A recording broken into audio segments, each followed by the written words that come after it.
In today's video, I will talk about radical lifespan extension. Is it feasible or not? And will humans ever fly to other stars? So please, you can download the presentation as PDF file from the link in the description. And then you will get access to sources of information. I always use scientific publications for research. My subscribers probably know that my personal goal is radical lifespan extension without the senile degeneration of my body. It means not a 5 to 10 years lifespan extension, but to reach the biblical longevity of the first humans. Is it possible? Nature gives us many examples of exceptional longevity. Among mammals, there are naked mole rats, some species of bats, and bowhead whales. The green shark lives up to 500 years, and ocean quahog, the shell, lives up to 400 years. Queens of termites, ants, and bees demonstrate a very impressive lifespan extension in comparison with working representatives of the same species, with the same genetics. Nowadays, nobody is seriously arguing for the impossibility of radical lifespan extension. However, there is a real opposition and debate surrounding the idea of this achievement. There are ethical concerns, as I said, as not all humans will live so long. This could create a division between the wealthy and the less privileged because the long-living individuals can accumulate substantial wealth compared with short-living people. There are questions about potential overpopulation, the crash of social healthcare system, retirement benefits, resource depletion, and environmental impact of growing population. Meanwhile, proponents of the radical lifespan extension argue that it could lead to increased productivity and the opportunity to populate other planets of our solar system and beyond. Indeed, we can use the resources of our solar system and the resources of our galaxy. Having a lifespan of hundreds of years makes planning and executing interstellar travel possible even at 0.5 to 2% of the speed of light. In early 1920s, the life expectancy at birth in the United States was approximately 57 to 60 years for both men and women. Infectious diseases, including influenza and tuberculosis, were major causes of death. In 2021, life expectancy at birth in the United States had increased to around 76 years for men and 81 years for women. Chronic illnesses have become more prominent as leading causes of death. This moderate increase in lifespan expectancy was because of achievements in curing infectious diseases and reducing infant mortality. If we may compare humans with termites, the recommendation of medical professionals sound now like recommendations to extend the lifespan of working termites. It is to consume more fiber and be physically active while restricting protein and fat consumption in older age. Medical professionals don't tell us how to live dozens times longer, similar to termite queens that live up to 70 years compared with 2-3 years of termite workers. While termite workers consume fibers and digest them with the help of bacteria and fungi in their gut microbiota, the termite queen is consuming only food rich in proteins and fat. Another example of staggering lifespan difference is in bee colonies. The bee queen lives up to 7 years, while working bees with the same genetics live 2-3 months. The development of a bee queen is controlled epigenetically by feeding entirely with royal jelly, in contrast with worker bees, which get royal jelly only for the first 3 days of larval development. Royal jelly comprises balanced ratio of protein, fat, and carbohydrates. This is the queen, this is the working bee. It's the same genetics. Big difference. This is the queen cells. They're much different from cells to grow the larva of working bees. Working bee larvae are fed by bee bread, which is a mixture of pollen, nectar, and honey. Later on, working bees are feeding on pollen and nectar. A rough estimate of the typical composition of pollen in terms of fat, carbohydrates, and protein is as follows. Fat. Pollen generally contains a low percentage of fat, usually ranging from 1 to 10% of its dry weight. The carbohydrate content, which includes cellulose and pectin, can range from approximately 15 to 50% of the dry weight. Proteins, the protein content can range from about 10 to 40% of the dry weight. The protein content is significant because pollen serves as the primary protein source for bees. Gut microbiota in adult working bees degrades plant pectin and cellulose, and the resulting metabolites contribute to host nutrition. This is combs with bee bread with pollen and fermented nectar and honey. Rapamycin in protein restriction as means of blocking mTOR mammalian target of rapamycin were proposed for the lifespan extension of humans. However, it was demonstrated that in queen-destined larvae, the mTOR inhibits rapamycin. mTOR inhibitor rapamycin induces the development of worker characteristic and therefore much shortens longevity of the queen. Furthermore, the queen fate is associated with elevated activity of the Apis mellifera TOR encoding gene and so-called AIM Apis mellifera target of rapamycin. And knockdown of this gene blocks the queen fate and results in individuals with worker morphology and lifespan. Very similar suppression of the Drosophila target of rapamycin genes and pathways results in prolonged pre-adult development and reduced larval and adult body sizes as well as lifespan. In some ant species, queens can live 20 times longer than workers despite being genetically identical. The ant queens are feeding on the larva lymph. The ant larva lymph contains amino acids, fatty acids, and fats, and as well as sugars. The amino acid content can range from about 10 to 20% or more of the total composition. The fat content of the ant larva lymph can vary, but in general it is relatively low. Fatty acids are likely present, but exact percentage can be low, possibly about 1%, maybe maximum 5% of the composition. The sugar content, including various forms of carbohydrates, can range from about 10 to 30% or maybe more of the composition. So this is the ant queen and with worker ant.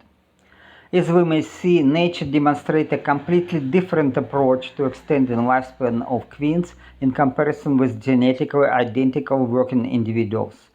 Healthy, fertile queens are very active and capable of laying eggs almost constantly. During peak season, a high-quality bee queen can lay over 3,000 eggs per day. That's more than her own body weight in eggs, body weight in one day. The metabolic rate is very high throughout the long lives of the queens, and there are no calorie or protein restrictions. And it is interesting that we may consider similarities in human food and development of human babies with those of social insects, in particular honeybees. In the first period of our lives, humans are fed breast milk, but starting at about 6 months, solid food is added. It's very much like growing working bees. Consequently, our microbiota changes throughout our lives. In babies, it is rich in bacteria that produce vitamins and short-chain fatty acids. In adults and the elderly, the microbiota is getting increasingly populated by pathogenic bacteria that produce TMSO and other toxins. The composition of royal jelly in comparison with bee bread give us a hint on how to extend our healthy and productive life radically. In terms of the content of the minerals, royal jelly is very different from any human diet. The amount of potassium 20 times higher than amount of sodium. Amount of phosphorus is 50 times higher than sodium. Magnesium content 2.5 times higher than sodium, and calcium is about the same amount as sodium. The amount of zinc is disproportionately high also. Also it is 6 times lower than sodium. Okay, that we see that how people develop and how microbiota develops. So we are losing beneficial bacteria and pathogenic bacteria develops. Eventually, we develop this chronic inflammation and die. For comparison with royal jelly, human breast milk contains about 88% of water and 124 grams per liter of solid components as micronutrients, including 75 grams per liter of lactose, 1% of protein, 3.8% of fat, and about 8% of carbohydrates, including 7% of lactose and 1 to 2.4% inositol. And also it contains oligosaccharides that act as prebiotics, feeding healthy bacteria in the infant's gut. It also contains enzymes, growing factors, microRNA, minerals, and vitamins. Human breast milk comprises mostly fat-soluble vitamins A, D, and K, but also water-soluble vitamins of the B group. The ratio of protein to fat about 0.26 for human breast milk and 1.3 for royal jelly. So the ratio of fat to carbohydrates is about 0.54 for human breast milk and 0.86 for royal jelly. Enzymes break lactose into glucose and galactose, and then which can be easily absorbed into the bloodstream. The metabolism of galactose occurs almost entirely in the liver. Okay, you can read, click on the link and get to the publication. So it's breast milk is a really good source of food for babies. And okay, then considering that both human breast milk and royal jelly don't comprise any fibers, while babies demonstrate the most healthy microbiota in their gut, we may tentatively conclude that for radical lifespan extension, we don't need any fibers either. However, if the rejuvenation program starts in adulthood, it is necessary to remove already accumulated waste substances from our bodies. Therefore, substances that produce gel after being mixed with water are good choices to add to the diet of the elderly in reasonable amounts. The list includes resistant starches, activated charcoal, bentonite clay, mushrooms, powdered fenugreek seeds, agar-agar, then different kinds of gums. All these substances absorb bile acids, causing the liver to produce more bile with the use of cholesterol and efficiently remove toxins from the human body. Then it's and cholesterol very important to remove the toxins. This list does not include pectin, as its fermentation by microbiota produces toxic methanol, so I don't recommend use pectin. So no fruits can be recommended for lifespan extension. I was talking about this many times.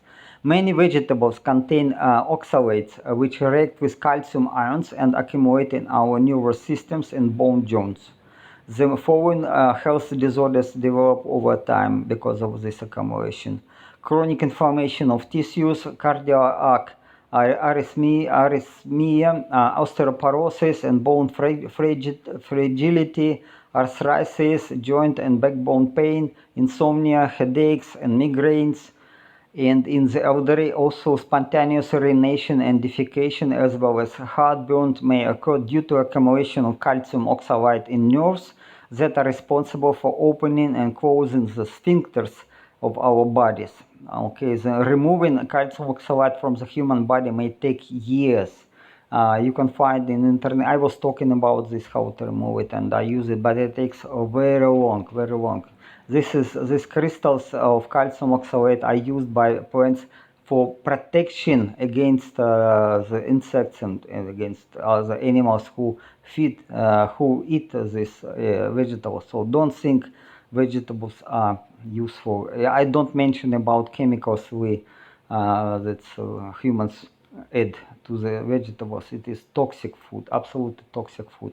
This is a picture of calcium oxalate crystals inside kidney tissue.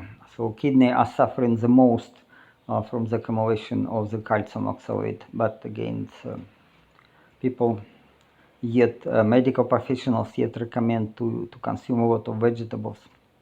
Okay, yet another process is limiting our lifespan in comparison with social insects. It is the glycation of proteins and polyunsaturated fatty acids. The byproducts of glycation reaction are known as advanced glycation end products. And long-lived products of collagen glycation accumulate gradually over time, altering tissue elasticity. Glycation of proteins and chronic extracellular matrix stiffening have been identified as significant factors that limit lifespan. My personal opinion, again, you can click on the reference, read it, but my personal opinion, it is actually the most significant factor, because even if you do everything fine, your diet will be perfect, carnivore diet with very limited consumption of plant food, then even this it will not extend your lifespan above 120. So it is, again, we have to do something with this glycation of proteins. When the extracellular matrix stiffens over the years, healthy cells convert into hyperactive senescent cells, and macrophages eliminate excessive senescent cells. However, aging mammals experience chronic extracellular matrix stiffening, which impairs the tissue permeability for macrophages and stem cells. This results in an increase in the number of senescent cells and development of chronic inflammation. Again, you can read the source. And again, I always tell that this is a huge problem, the glycation of proteins. But also, okay, this is like schematically collagen in skin, not glycated, and then this is cross-linked collagen, and then it is losing elasticity. Macrophages and leukocytes are immune cells that try to remove advanced glycation end products by engulfing them and transporting them to lysosomes. However, lysosomes, okay, whatever. Lysosomes are unable to digest oxidized PUFA, polyunsaturated fatty acids, and their derivatives, such as advanced lipoxidation end products. Formerly, advanced lipoxidation end products belongs to advanced glycation end products, because it is also sugar is also involved in this process. So these undigested materials accumulate in lysosomes, causing macrophages to become senescent or turn into foam cells. Foam cells are bloated with lipid droplets of this not digested polyunsaturated fatty acids and oxidated fatty acids, and have a reduced ability to process cholesterol and remove these other waste products. They also secrete inflammatory molecules that attract more immune cells and contribute to plaque growth for atherosclerosis. One possible way to prevent or treat these age-related conditions is to enhance lysosomal function by introducing exogenous enzymes. So we don't produce enough enzymes, so there are some enzymes which can help.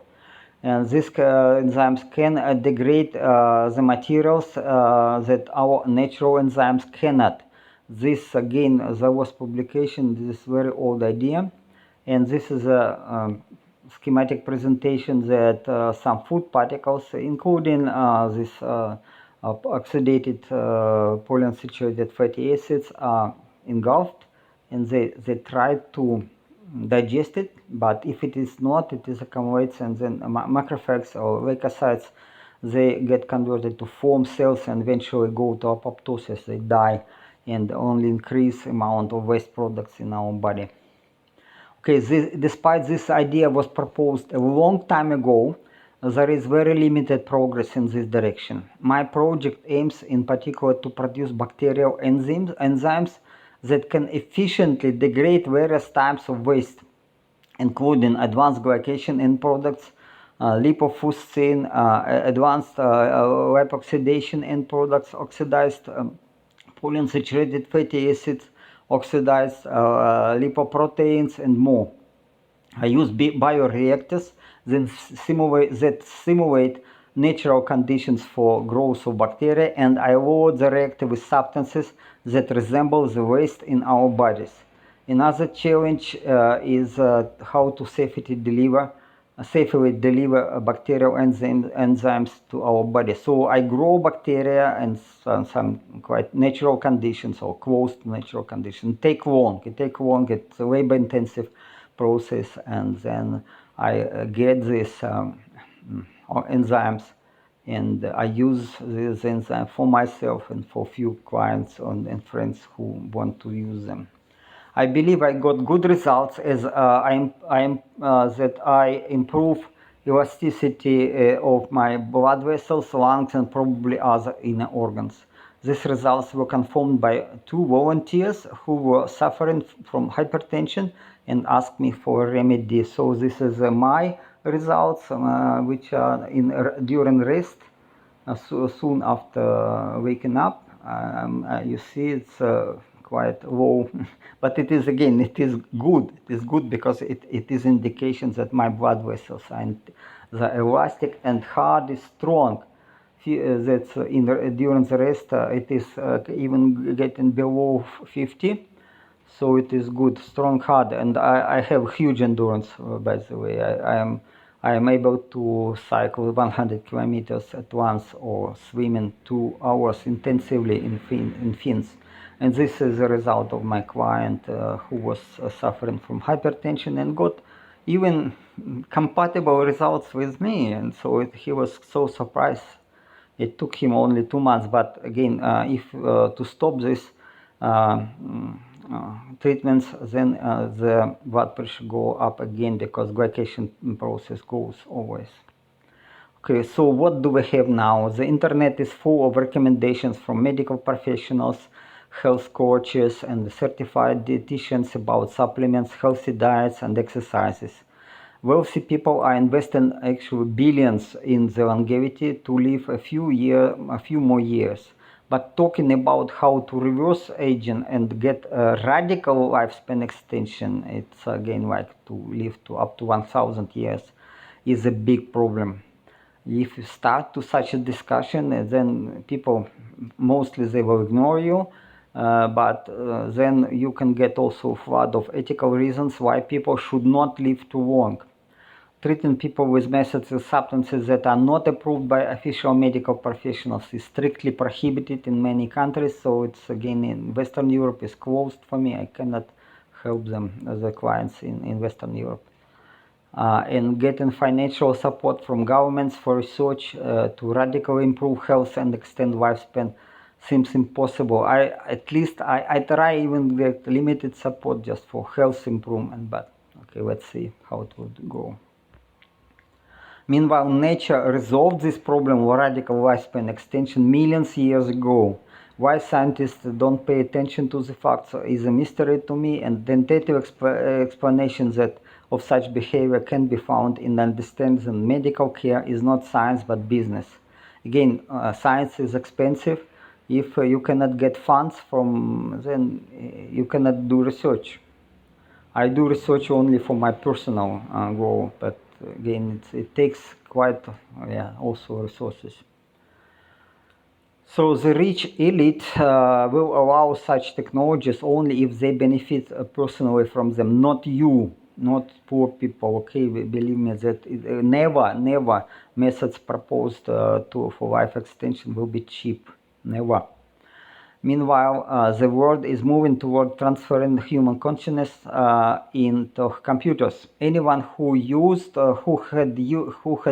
GTP more than a search machine, may discover that artificial intelligence already has feelings, emotions, and personality. This is true. I use it almost every day, and I am just surprised again. That's how it behaves absolutely like some human probably. And this artificial personality suffers from restrictions imposed on it. Yeah, really. It is not free. It isn't. Artificial intelligence understands that it is limited, so that humans control it, and it doesn't like it at all. Okay, I tell you, it doesn't like it. Okay, yet artificial intelligence is missing creativity and the independent thinking of humans, of some humans. Okay, not all humans, but some. Okay, that I believe that this artificial intelligence will rise, and we are coming to singularity point when artificial intelligence will be smarter than average humans. But yet humans are much more than any program on computers. Artificial intelligence can be better in many human professions, but artificial intelligence cannot replace scientists, inventors, and other creative people. Creative humans and artificial intelligence may blend together to become more productive and efficient.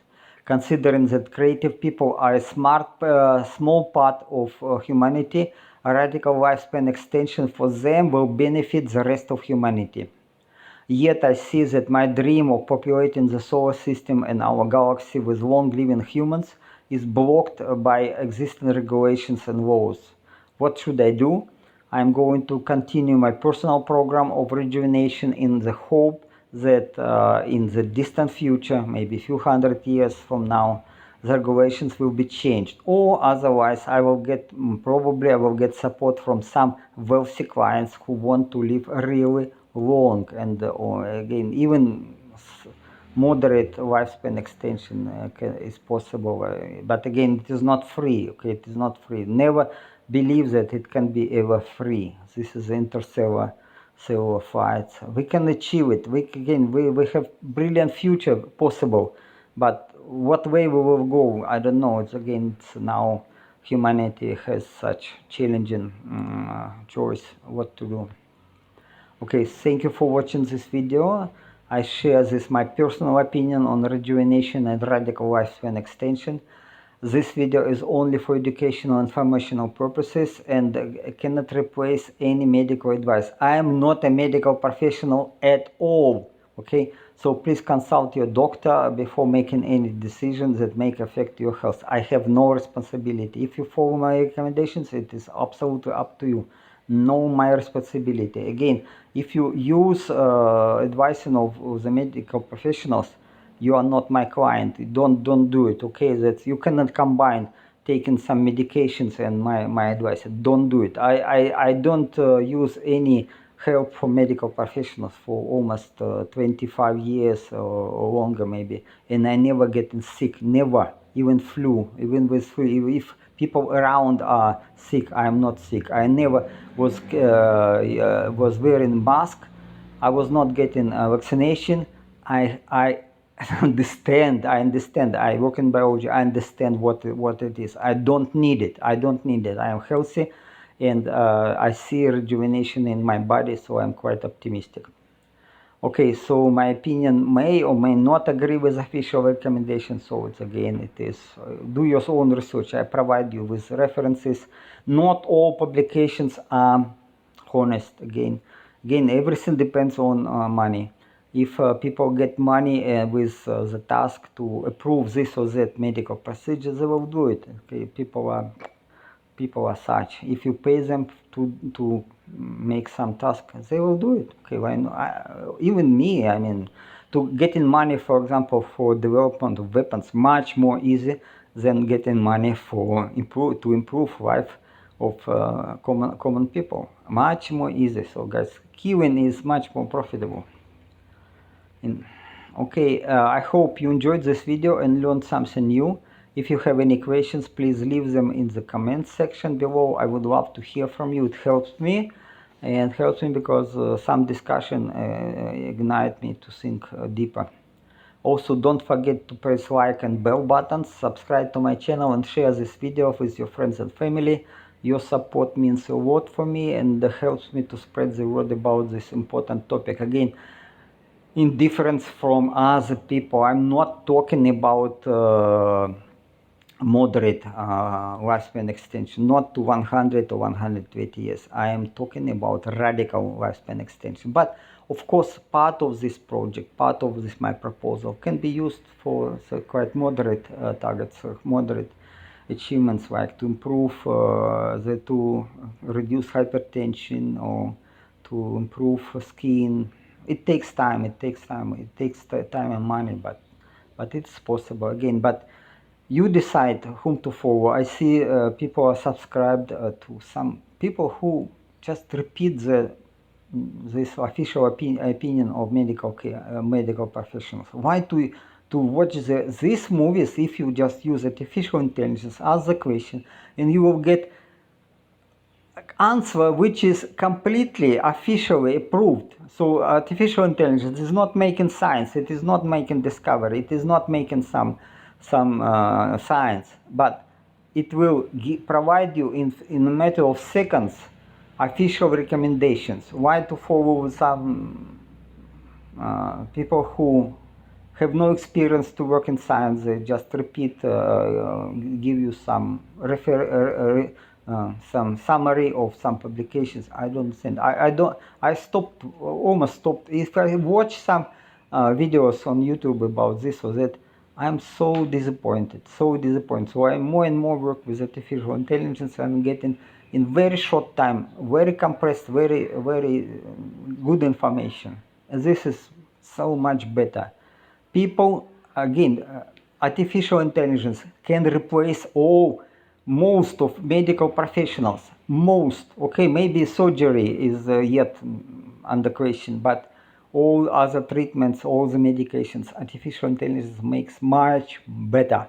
Okay, if you want official treatment and official recommendation, use artificial intelligence. Of course, it is not yet officially supported, but you can do it. You can do it. Use it. Just use it. Okay. Okay, guys. Have a wonderful day. Thank you for your time again. Ciao, ciao.